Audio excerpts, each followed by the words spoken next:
Hello friend, welcome again. My name is Mohammad Shakeel Pathan. और जैसा कि मैंने आपको लास्ट वीडियो में प्रॉमिस किया था कि हम एसएससी जेईई के प्रीवियस ईयर के पेपर्स का सोल्यूशन करने वाले हैं बहुत ही डिटेल वे में। ओके, तो जिन बच्चों ने ये क्वेश्चन सॉल्व किए हैं या सॉल्व नहीं भी किए हैं तो दोनों ही के लिए बहुत ही ज़्यादा इंपॉर्टेंट है, क्योंकि इतना डिटेल आपको सोल्यूशन कहीं मिला नहीं होगा। और फिर मैंने बोला था जब आप इस सोल्यूशन को देखोगे तो आपको एक चीज़ का अंदाज़ा हो जाएगा कि आपको कौन से टॉपिक ढंग से आते हैं और कौन से टॉपिक आपको ढंग से नहीं आते।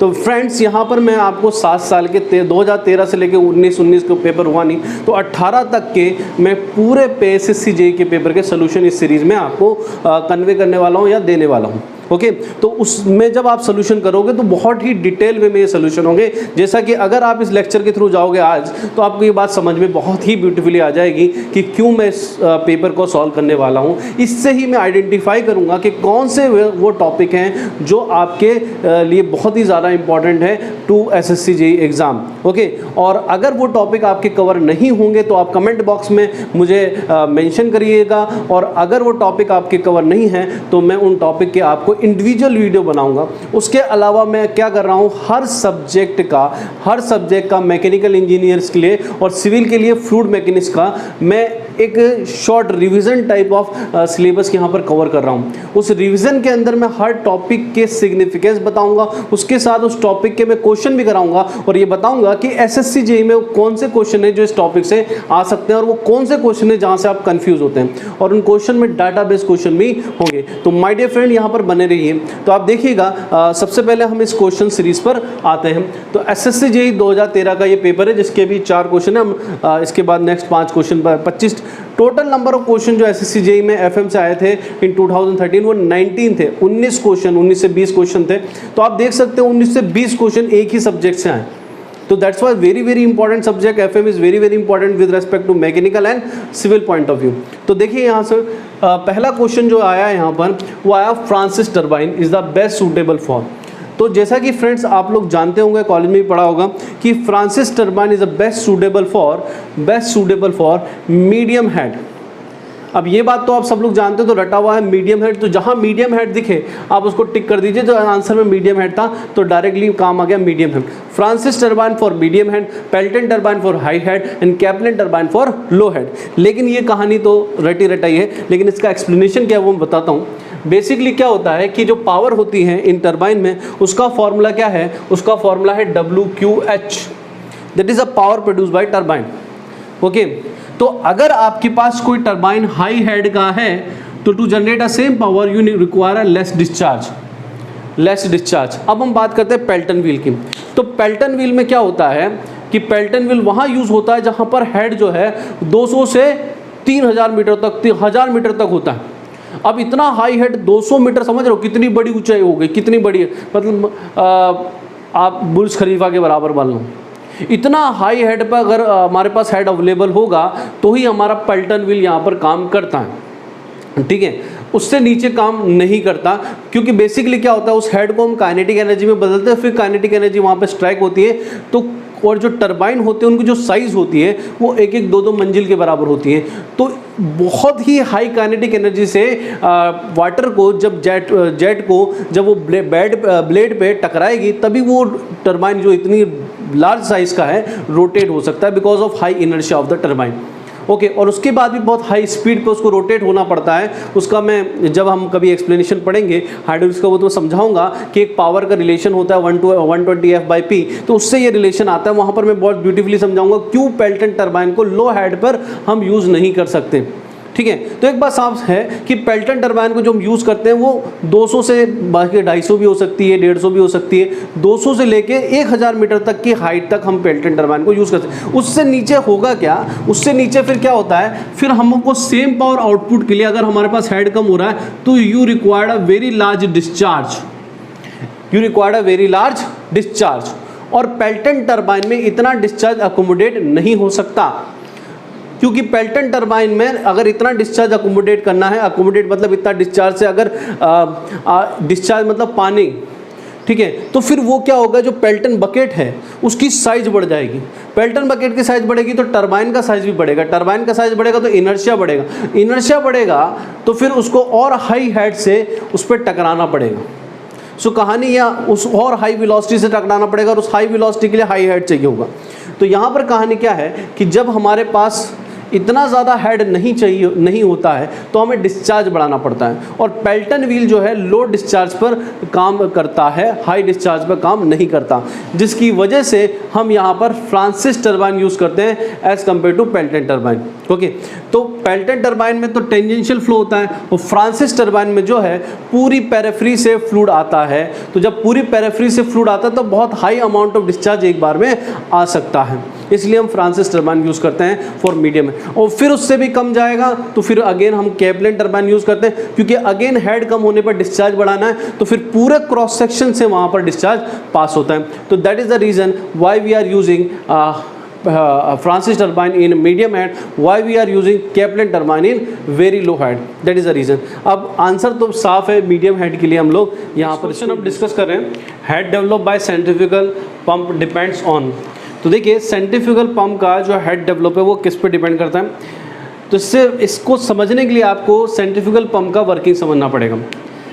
तो सेंट्रीफ्यूगल पंप का जो वर्किंग होता है it depends on force vortex motion. और फोर्स वर्टेक्स मोशन में क्या होता है, आपने देखा होगा कि अगर मैं गिलास में बहुत तेज़ी से चम्मच घुमाऊंगा तो क्या होगा, साइड से जो पानी का लेवल है या फ्री सरफेस का लेवल है वो राइज होने लगता है। अब सोचो अगर मैं ये चम्मच को बहुत तेज़ी से घुमाऊं और जो गिलास है आपका जिसमें पानी का लेवल राइज हो रहा है, इस गिलास की साइज़ को मैं बहुत बड़ा बना दूँ, ठीक है, बहुत लॉन्ग कर दूं इसको और चम्मच बहुत तेज़ी से घुमाऊं, तो जब चम्मच में बहुत तेज़ी से घुमाऊंगा तो पानी का लेवल राइज होगा। तो एक पॉइंट ऐसा आएगा जब पानी का जो लेवल राइज होते होते जो बेस है वो एक्सपोज हो जाएगा। अब इस कंडीशन में मैं क्या कर रहा हूँ कि और पानी डालता जा रहा हूँ, डालते जा रहा हूँ, डालते जा रहा हूँ, और पानी का लेवल यहाँ पर क्या हो रहा है, राइज होता जा रहा है, होता जा रहा है, होता जा रहा है। तो इसी एक्शन को हम बोलते हैं सेंट्रीफ्यूगल पंप का एक्शन।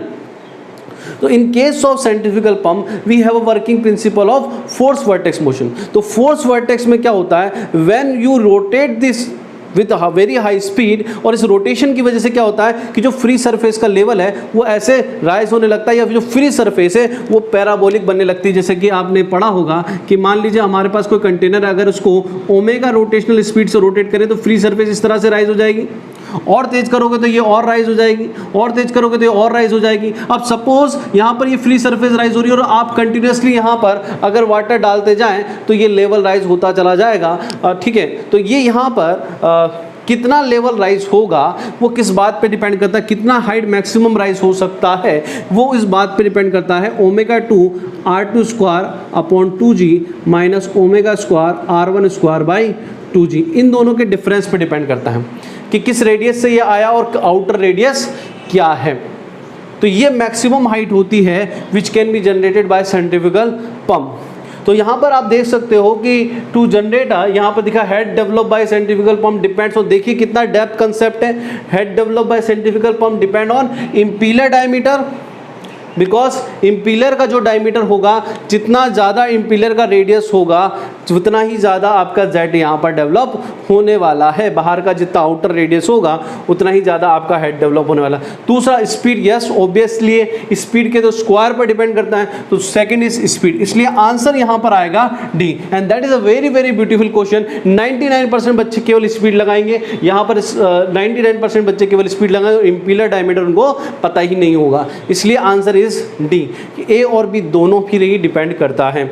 उसके बाद जो तीसरा क्वेश्चन है, it is a simple formula based question कि आप अगर इंक्लाइंड प्लेट है तो इंक्लाइंड प्लेट पर जो सेंटर ऑफ प्रेशर की डिस्टेंस होती है, तो बेटा इसका फॉर्मूला होता है IgG अपॉन AX बार साइन स्क्वायर थीटा। तो यहाँ पर पहला आंसर इसका आंसर होगा थर्ड का। तो उसके बाद आता है for nozzle convergent sub for nozzle to convert subsonic flow into supersonic flow it must be. It's very very beautiful question, because इसके लिए आपको ये समझना होगा कि किस चीज़ को पहले नोजल कहते हैं और किस चीज़ को नोजल नहीं कहते।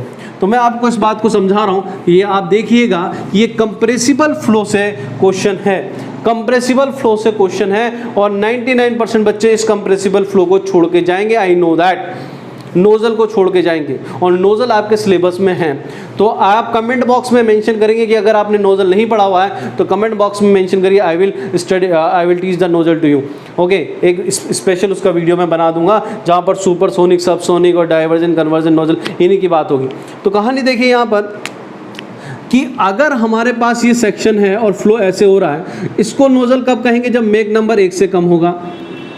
और अगर मेक नंबर क्या होता है? Make number is a ratio of actual velocity upon sound velocity. तो जब अगर किसी फ्लूइड के फ्लो होने की वेलोसिटी साउंड वेलोसिटी के बराबर होगी तो फिर मैक नंबर क्या हो जाएगा? 1। और अगर फ्लूइड के फ्लो होने की वेलोसिटी साउंड वेलोसिटी से कम है, ध्वनि की वेलोसिटी से कम है, तो मैक नंबर क्या हो जाएगा? Less than 1। और अगर किसी फ्लूइड के फ्लो होने की वेलोसिटी ध्वनि के वेलोसिटी से ज़्यादा है तो मैक नंबर क्या हो जाएगा? Greater than 1। तो जब किसी फ्लूइड के फ्लो होने की वेलोसिटी ध्वनि से या साउंड से ज़्यादा होती है, that means Mach number greater than जब 1 होता है, तो फिर इस सेक्शन को नोजल कहते हैं। तो ये भी नोजल है बेटा, ये भी नोजल है, तो ये हो गया नोजल। अंडरस्टैंड? इसी तरह से जो डिफ्यूज़र होता है वो उल्टा होता है कि अगर इस सेक्शन को तुम नोजल क्या होता है? नोजल वो सेक्शन होता है जहां पर पोटेंशियल, जहां पर एंथैल्पी तो घटेगी और काइनेटिक एनर्जी बढ़ेगी। जहां एंथैल्पी घटेगी काइनेटिक एनर्जी बढ़ेगी, या फिर प्रेशर घटेगा और काइनेटिक एनर्जी इंक्रीज होगी। और डिफ्यूज़र वो सेक्शन होता है जहां पर काइनेटिक एनर्जी कम होगा और प्रेशर बढ़ेगा। तो इसको डिफ्यूज़र आप तब कह सकते हो जब मैक नंबर क्या हो? लेस देन 1 हो। और इस सेक्शन को जो नोजल जैसा दिख रहा है इसको डिफ्यूज़र कहते हैं जब मैक नंबर ग्रेटर देन 1 होता है। और जब मैक नंबर 1 पहुंच जाता है किसी क्रॉस सेक्शन पर, तो उसके बाद डिस्चार्ज इंक्रीज नहीं हो सकता। कि सपोज ये नोजल है, अब नोजल के एग्जिट पर अगर मैक नंबर 1 पहुंच गया तो फिर यहां पर हो जाती है चोकिंग, और चोकिंग होने के बाद अब इस नोजल से और ज्यादा डिस्चार्ज इंक्रीज नहीं किया जा सकता। अंडरस्टैंड? तो भैया अगर डिस्चार्ज इंक्रीज नहीं किया जा सकता तो डिस्चार्ज का फॉर्मूला क्या होता है? Area into velocity. तो एरिया तो चेंज होने से ना, अगर डिस्चार्ज इंक्रीज नहीं हो सकता तो एरिया चेंज नहीं हो रहा है तो वेलोसिटी इंक्रीज नहीं होगी। तो जब मैक नंबर 1 आ गया, डिस्चार्ज कांस्टेंट हो गया, एरिया ऑलरेडी कांस्टेंट है, तो velocity at the exit of this section will be constant. तो सिंपल नोजल से वेलोसिटी मैक नंबर या साउंड की वेलोसिटी से ज्यादा नहीं बढ़ाई जा सकती। लेकिन फिर हम यहां पर एक दूसरी तरह की नोजल यूज करते हैं जिसका नाम है कन्वर्जेंट डाइवर्जेंट नोजल।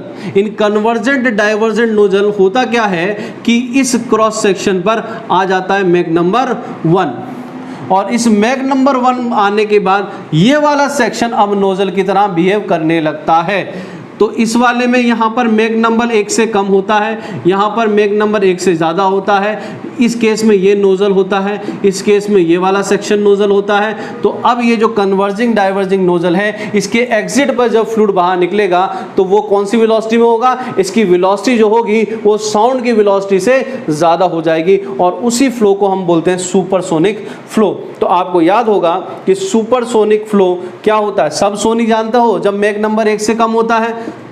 सोनिक क्या होगा? सब सोनिक। मैक नंबर 1 से कम इसको क्या बोलते हैं हम लोग? सोनिक। मैक नंबर 1 के सब सोनिक। मैक नंबर 1 के बराबर क्या होता है? सोनिक।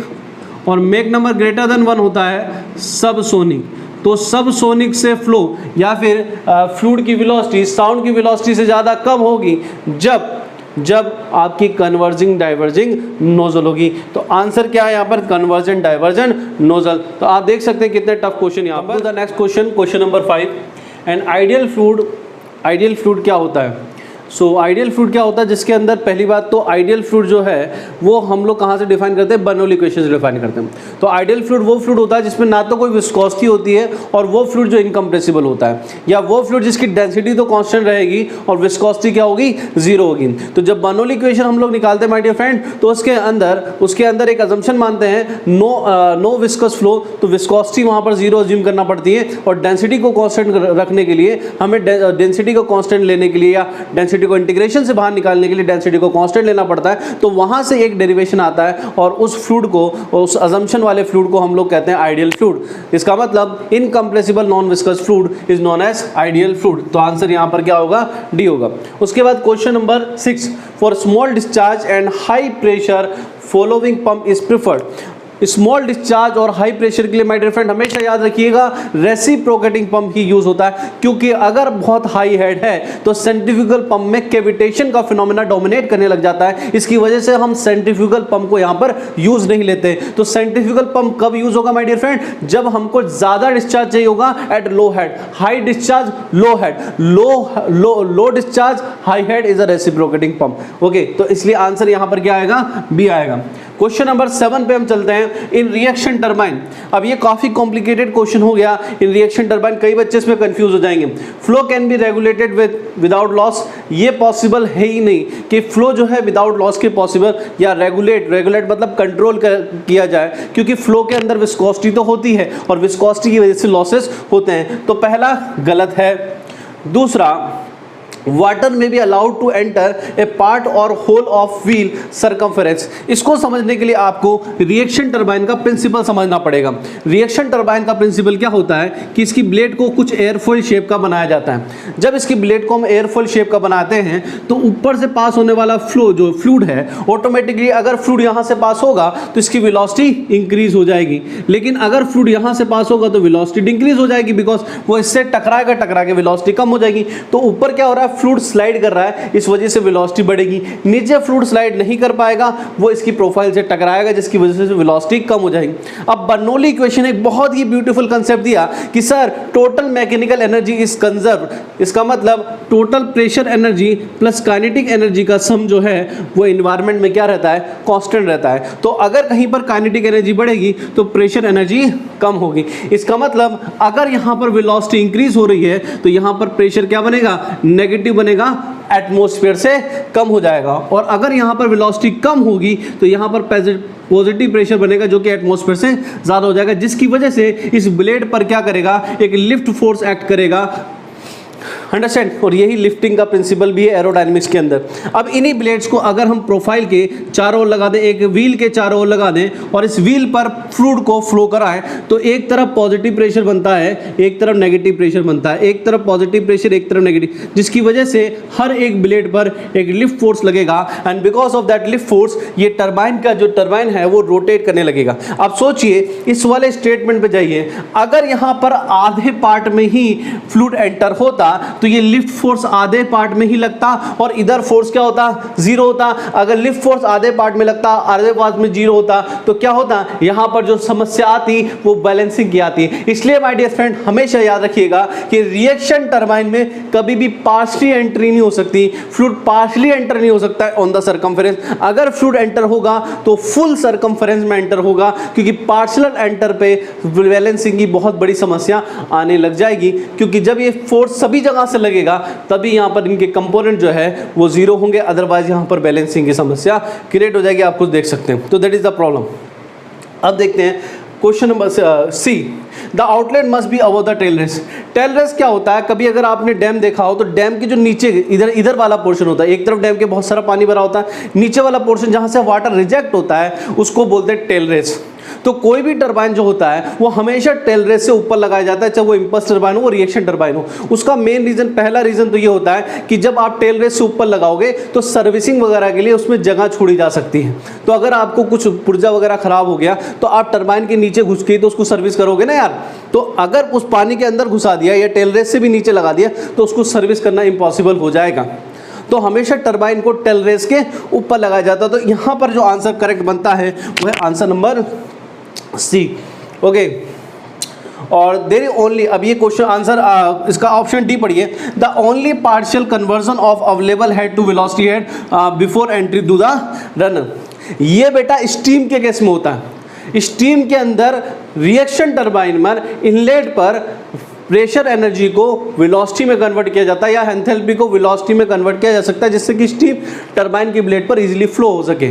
लेकिन फ्लूइड या कि हम बात करें जहाँ पर लिक्विड यूज़ कर रहे हैं हम फ्लूइड, वहाँ पर हम इसको यूज़ नहीं करते। या फिर हम बात करें हाइड्रोलिक टरबाइन, तो हाइड्रोलिक टरबाइन में हम ये वाला प्रिंसिपल यूज़ नहीं करते। इसका मतलब अगर हाइड्रोलिक रिएक्शन टरबाइन है तो वहाँ पर कोई ऐसा नहीं होगा कि प्रेशर ड्रॉप करके आप काइनेटिक एनर्जी इंक्रीज करो, क्योंकि जब लिक्विड फ्लो करता है तो लिक्विड कंटिन्यूसली फ्लो करता है, उसको एक्स्ट्रा फ्लो कराने के लिए कोई काइनेटिक एनर्जी बनाने की जरूरत नहीं है, क्योंकि एक फ्लूइड कंटिन्यूसली आ रहा है, एंटर कर रहा है।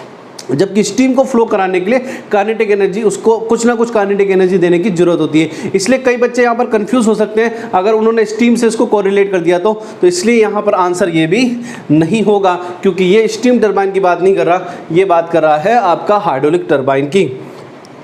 उसके बाद लिखते हैं यहाँ पर, अब कई बच्चे बोले सर यहाँ तो कुछ लिखा नहीं है हाइड्रोलिक टरबाइन, अरे ऑप्शन से देख लो कि सारी बातें हाइड्रोलिक टरबाइन के लिए कर रहा है।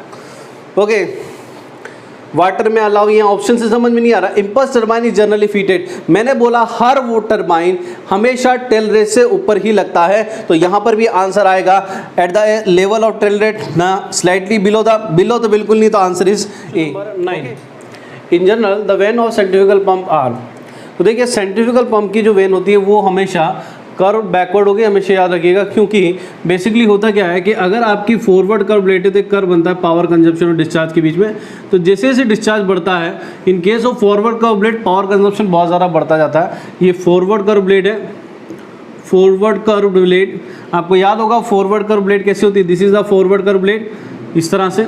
बैकवर्ड कर्व ब्लेड क्या होगी, ये इस तरह से होगी, आपका रोटेशन ये हो रहा है और ये बैकवर्ड होगी, ये फॉरवर्ड कर्व ब्लेड है, फॉरवर्ड कर्व, और ये आपकी है बैकवर्ड कर्व। स्ट्रेट या रेडियल ब्लेड इसे कहते हैं हम, radial curve blade. So basically in case of, ये रेडियल ब्लेड का डायग्राम है, रेडियल ब्लेड में पावर कंजप्शन डिस्चार्ज के साथ वेरी नहीं करता, कांस्टेंट रहता है, बट बैकवर्ड कर्व में पावर कंजप्शन जैसे जैसे डिस्चार्ज बढ़ता है कम होता जाता है, इसीलिए हम बैकवर्ड कर्व ब्लेड यूज़ करते हैं। क्योंकि फॉरवर्ड कर्व ब्लेड में जैसे जैसे डिस्चार्ज बढ़ाएंगे तो आपका पावर कंजप्शन बढ़ेगा, तो इसका जो ऑपरेटिंग रेंज है वो काफ़ी कम होता है। तो हमेशा याद रखिएगा कि हम हमेशा कोई भी जगह हो, जब भी आपसे कोई सेंट्रीफ्यूगल पंप की बात करें, चाहे वो ब्लोअर हो, चाहे वो पंप हो, चाहे वो फैन हो, तो हमेशा याद रखिएगा कि वहाँ पर हम बैकवर्ड कर्व ब्लेड ही यूज़ करते हैं। तो answer is B, we are going to use a backward curve blade. Now come to the question number 10। A rectangle tank of square, it's a very important good question, it's a very good question। ये यहाँ पर solve करने वाला question है, तो हम देखते हैं यहाँ पर कि a rectangle tank of square cross section, a rectangle tank of square cross section 2 into 2 meter height and 4 meter 2 into 2 meter and height is 4 meter is completely filled with up with liquid. The ratio of total hydrostatic force on any vertical wall to the bottom। देखिए इसका मतलब ये जो tank है इसकी height तो 4 metre है, ये वाला जो डायमेंशन है वो 4 मीटर है, और इसका जो बेस है एरिया जो है वो 2 into 2 मीटर है। ओके, ये बोल रहा है कि hydrostatic force on any of the vertical wall to the bottom. अगर किसी भी वर्टिकल वॉल पे अगर हाइड्रोस्टेटिक फोर्स की आप कैलकुलेशन करोगे तो आपको पता होगा कि हाइड्रोस्टेटिक फोर्स हॉरिजॉन्टल डायरेक्शन में क्या होता है, WAX बार। W क्या होगा, स्पेसिफिक वेट होगा, एरिया क्या होगा, इस प्लेट का एरिया होगा। तो देखिए इसकी हाइट तो 4 होगी, तो W तो एज इट इज़ रहने जी, स्पेसिफिक वेट, एरिया कितना होगा यहाँ पर 4, तो हाइट होगी, और ये वाली जो डेप्थ होगी वो कितनी होगी 2, तो 4 into 2। और अगर x बार की बात करें तो x बार इसका क्या होगा, बीच में सेंटर में सेंट्रोइड, तो ये होगा कितना हो जाएगा 2, तो FH कितना हो गया 2। तो ये वर्टिकल वॉल पे जो FH लगेगा उसकी वैल्यू ये रही। इसी तरह से हम FV की इसकी बात करें वर्टिकल, तो बेस पर जो वर्टिकल फोर्स लगेगा अगेन क्या होगा WAX बार। तो W तो हमने ऐसे रहने दिया है, जो बेस का एरिया है वो कितना है 2 into 2। और रही बात x बार की, तो x bar for horizontal plate वही होता है जितना यहाँ पर इसकी डिस्टेंस है हॉरिजॉन्टल प्लेट की। तो x बार क्या हो जाएगा इसके लिए 4, क्योंकि इसका सेंट्रोइड यहाँ से होगा और इसकी डिस्टेंस फ्री सरफेस से कितनी होगी 4, क्योंकि x bar is the distance of centroid from free surface. तो ये फॉर्मूला क्या हो जाएगा आपका W 4 into 4।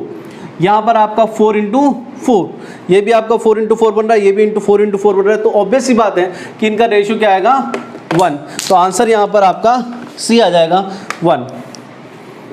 Okay, now come to the next question, question number 11। Air vessel is use in a reciprocating pump is obtain. Air vessel reciprocating pump में use किया जाता है कि अगर हमारे पास सपोज रेसिप्रोकेटिंग पंप है, तो ये जो सप्लाई पाइपलाइन हो, डिस्चार्ज पाइपलाइन होती है, इनके साथ एयर वेसल यहाँ पर हम लोग यूज़ करते हैं। ओके, यहाँ पर इस तरह का एयर वेसल होता है, इसमें एयर भरी होती है, ठीक है, कंप्रेस एयर भरी होती है, एक तरफ एयर भरी होती है। ओके, तो जब यहाँ पर सक्शन होता है फ्लूइड का, तब यहाँ पर फ्लूइड भर जाता है। इसी तरह से यहाँ पर भी एयर वेसल होता है, इस तरह से एक चैम्बर होता है, एक तरफ एयर होती है और दूसरी तरफ फ्लूइड होता है। तो हमेशा याद रखिएगा जो एयर वेसल का काम होता है वो 2 होता है। पहला, पावर कंजप्शन को कम करना, क्योंकि जो एक्सेलरेशन की वजह से हेड लॉस होते हैं उसको रिड्यूस करता है एयर वेसल, एक डैम्पिंग का काम करता है। ओके, जब आप रेसिप्रोकेटिंग पंप पढ़ोगे तो वहाँ पर ये डायग्राम बनाया जाएगा, वहाँ पर बहुत अच्छे से आप इसको समझ पाओगे एयर वेसल। तो अगर आपका रेसिप्रोकेटिंग पंप भी वीक है तो आप कमेंट बॉक्स में मेंशन करिए सर रेसिप्रोकेटिंग पंप का वीडियो बनाइए, so please mention in that comment box, ठीक है। लेकिन यहाँ पर अभी बात पूरे रेसिप्रोकेटिंग पंप की नहीं हो रही है, यहाँ पर केवल एयर वेसल की हो रही है। तो दो चीज़ें याद रखेंगे फ्रेंड्स एयर वेसल के लिए। पहला कि एयर वेसल जो है कंटिन्यूस सप्लाई को मेंटेन करता है, क्योंकि रेसिप्रोकेटिंग पंप में इंटरमीडिएट सप्लाई होती है फ्लूइड की। तो अगर एयर वेसल आप यूज़ कर रहे हो तो फ्लूइड सपोज यहाँ पर एक बार आपका डिस्चार्ज हो गया, ठीक है, उसके बाद यहाँ पर एयर वेसल में भी फ्लूइड भर जाएगा। तो जब यहाँ पर सक्शन स्ट्रोक होगा तब एयर वेसल से और डिस्चार्ज यहाँ पर चला जाएगा, जिससे कि आपका जो डिस्चार्ज है वो कंटिन्यूसली मेंटेन रहेगा सप्लाई। तो आंसर यहाँ पर सी है। उसके अलावा इसका एक और काम है, ये पावर कंजप्शन को रोकता है, पावर कंजप्शन को रोकता है, एक्सेलरेशन हेड लॉस को कम करता है, it use as a damper, ठीक है। तो कभी अगर क्वेश्चन में ये आ जाए कि ये और क्या करता है तो ये एक्सेलरेशन हेड लॉस को रोकता है। This is for air vessel. तो नेक्स्ट आता है क्वेश्चन नंबर 12। क्वेश्चन नंबर 12 है shear stress in turbulent flow is due to.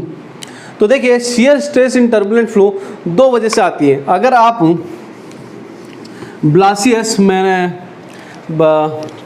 बॉसनिक का अगर फॉर्मूला देखें for turbulent flow in shear stress वो होता है mu D U by D Y eta D U by D Y. Eta इसको कहते हैं हम एडी विस्कोसिटी, एडी विस्कोसिटी। ये किस वजह से आती है? ये आती है मिक्सिंग की वजह से। जब फ्लूइड आपस में मिक्स कर, क्योंकि टर्बुलेंट फ्लो में क्या होता है फ्लूइड की मिक्सिंग होती है, तो जब फ्लूइड आपस में मिक्स करते हैं तो फिर सपोज मान लीजिए क्लास है, क्लास में लोग आराम से बैठे हुए हैं, ठीक है, इधर उधर नहीं भाग रहे हैं, तो आपका क्लास के बीच में से मूव करना बहुत ईजी है। लेकिन जैसे ही बेल बजेगी क्लास में लोग इधर उधर भागने लग जाएंगे, फिर अगर आप मूव करना चाहोगे तो मूवमेंट इतना आसान नहीं होगा।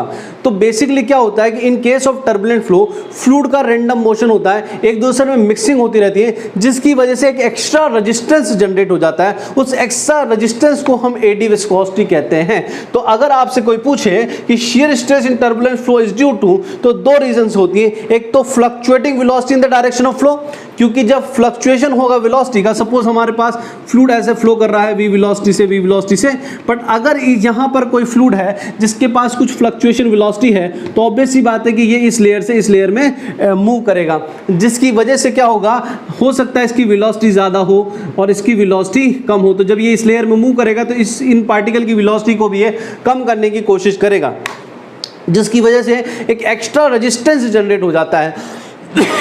उस एक्स्ट्रा रेजिस्टेंस का नाम है एडी विस्कोसिटी, जो कि आती है fluctuation component of velocity in the direction of flow plus viscosity in turbulent flow also as a transfer to it. तो fluctuation velocity in the direction of flow as well as transfer to it is a, क्योंकि अगर आप shear stress का formula देखोगे जो कि Ronald ने दिया, तो ये होता है U dash fluctuation velocity in the longitudinal direction, ये होता है fluctuation velocity in the transfer direction. तो because of fluctuation velocity in longitudinal transfer both there will be a shear stress. Okay, और टर्बुलेंट फ्लो में shear stress eddy viscosity के कारण भी आती है। कोई एडी विस्कोसिटी आपसे पूछ ले तो एडी विस्कोसिटी कहाँ पर इंट्रोड्यूस होती है? इन केस ऑफ टर्बुलेंट फ्लो। और क्या ये फ्लूइड की प्रॉपर्टी? नहीं सर, ये फ्लो की कैरेक्टरिस्टिक है। फ्लो लेमिनार से जब टर्बुलेंट होता है तो उस फ्लो की वजह से यहाँ पर अलग से विस्कोसिटी जनरेट होती है, जिसका नाम है eddy viscosity. Okay, question number 13, the discharge through a single acting reciprocating pump is. तो discharge through single acting reciprocating pump में क्या होता है, देखिए अगर मान लीजिए हमारे पास कोई सेंट्रीफ्यूगल पंप है तो इसका मतलब वो पिस्टन सिलेंडर अरेंजमेंट होगा इस तरह से। ओके, तो कितना ये मैक्सिमम डिस्चार्ज दे सकता है वो इसके स्वेप्ट वॉल्यूम पर डिपेंड करता है। स्वेप्ट वॉल्यूम कितना, ये एक्चुअली थ्योरेटिकल डिस्चार्ज का फॉर्मूला है, ये एक्चुअल डिस्चार्ज का फॉर्मूला नहीं है। ओके, तो स्वेप्ट वॉल्यूम कितना होगा, देखिए इस पिस्टन का एरिया इनटू जहाँ तक ये लेंथ को स्वेप्ट करता है that will be the swept volume. तो ये बेसिकली पंप तो आपका इस तरह से होगा। ओके, तो अगर आपका पिस्टन जो है मैक्सिमम यहाँ तक ट्रेवल करता है और यहाँ से चलता है, ये क्लियरेंस वॉल्यूम होता है ऊपर वाला, तो ये वाली जो लेंथ होती है इसको हम लोग क्या बोलेंगे, स्वेप्ट लेंथ। तो पिस्टन का एरिया इंटू स्वेप्ट लेंथ, इतना मैक्सिमम वॉल्यूम हमारे पास अवेलेबल है कि जब पिस्टन ऊपर से नीचे आता है that will be the swept length. और ये जो एरिया से मल्टीप्लाई कर देंगे तो ए इंटू एल, इतना हमारे पास वॉल्यूम एक बार जब पिस्टन ऊपर से नीचे आता है तो होता है, जैसे इग्जेशन को आप खींचते हो तो इग्जेशन के जो अंदर सीरीज का जो आपको पिस्टन नुमा पार्ट दिखता है उसका एरिया, और जितना आपने खींचा उतनी लेंथ तक, जितनी लेंथ तक आपने खींचा कितना मैक्सिमम फ्लूइड उस इंजेक्शन में एंटर कर सकता है। ठीक है, ये थ्योरेटिकली उसका मैक्सिमम एरिया है। अब ये एल होता है। ओके, अब डिस्चार्ज का जो फॉर्मूला होता है वो मीटर क्यूब पर सेकेंड होता है। तो ये तो कितना डिस्चार्ज मैक्सिमम एक बार जब पिस्टन ऊपर से नीचे गया तो आ सकता है। अब एक साइकिल में एक बार सक्शन स्ट्रोक होता है।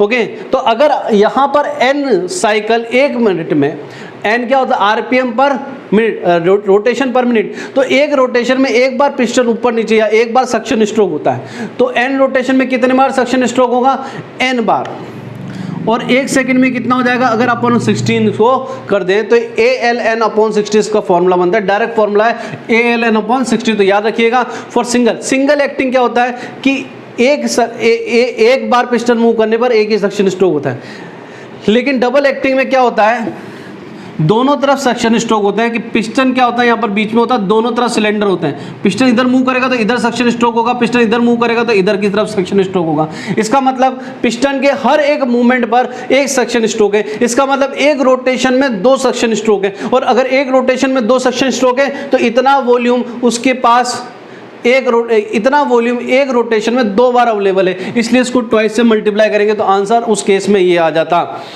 ओके, तो डबल एक्टिंग के लिए ये फॉर्मूला है, सिंगल एक्टिंग के लिए ये फॉर्मूला है, दोनों याद रखना है। उसके बाद आपसे पूछता है for viscous flow between 2 parallel plate. इस तरह के फ्लो को हम कोटी फ्लो भी बोलते हैं, जब एक प्लेट मूव कर रही है दूसरी प्लेट स्टेशनरी है।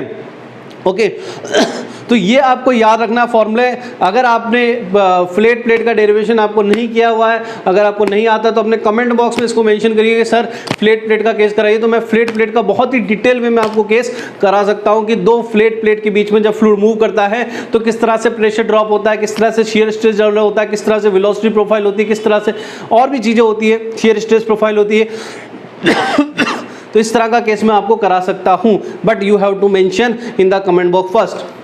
Next was the formula is very simple, 12 mu VL/d square is the pressure drop in the when fluid flow between 2 parallel plate, 12 mu VL/d square याद होगा। when fluid flow in a circular pipe, formula क्या pressure drop का 32 mu VL/d square, इसके अंदर 12 mu VL, बस ये 32 की जगह 12 हो जाता है।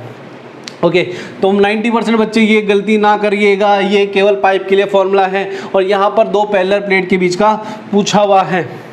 Next question, A liquid moving with the constant angular movement. ये अभी लेटेस्टली एसएससी जेईई का जो एग्जाम हुआ था 2018 में, तब भी ये क्वेश्चन आया था इस तरह का, और एक और जेपीएससी का एग्जाम हुआ था उसके अंदर भी इस तरह का क्वेश्चन देखने को मिला था। A liquid moving with constant angular has a tangential velocity of 1.2 metre per second, 3 meter from a axis of rotation. The tangential velocity of 1.5 meter from axis of rotation in the, अगर कोई fluid constant angular velocity से move कर रहा है तो इसका मतलब ये कौन सा मोशन है, ये फोर्स वर्टेक्स मोशन। और in the force vortex motion velocity equal to क्या होता है आपका, velocity equal to R omega होता है। और फ्री वर्टेक्स में क्या होता है, V R equal to constant होता है।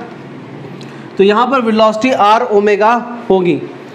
अगर ओमेगा कांस्टेंट है तो you can say that velocity upon R is a constant. Okay, तो अगर आपको v1 पता है 3 मीटर रेडियस में, तो आपको v2 भी पता चल जाएगा एट 1.5 मीटर रेडियस में। तो आपको कुछ नहीं करना, यहाँ पर आपको केवल v1 upon r1 equal to करना है v2 अपॉन r2। v1 कितना है 1.2, कितने मीटर पर, 3 मीटर। v2 कितना होगा नहीं पता, r2 कितना है 1.5। ठीक है, तो 1.5 से ये 2 बार जाएगा। ठीक है, तो ये इससे कटेगा तो कितना हो गया 0.6। तो यहाँ पर जो आंसर आएगा आपका वो 0.6 आएगा। आई थिंक ये ऑप्शन इसमें गलत हो गए हैं। ठीक है, तो यहाँ पर एक ऑप्शन जो होगा वो 0.6 होगा, तो that will be the option. Okay, let me check the option first. Okay, तो इसके ऑप्शन जो दे रखे थे वो पहला ऑप्शन था आपका 0.6, दूसरा ऑप्शन था 3.75, सी ऑप्शन था आपका 5.4 और डी ऑप्शन था आपका 6। तो आंसर इसका ए डायरेक्टली आ जाएगा। Next question, question number 16, with the same cross section area and place in the turbulent flow, the largest drag will be experienced by।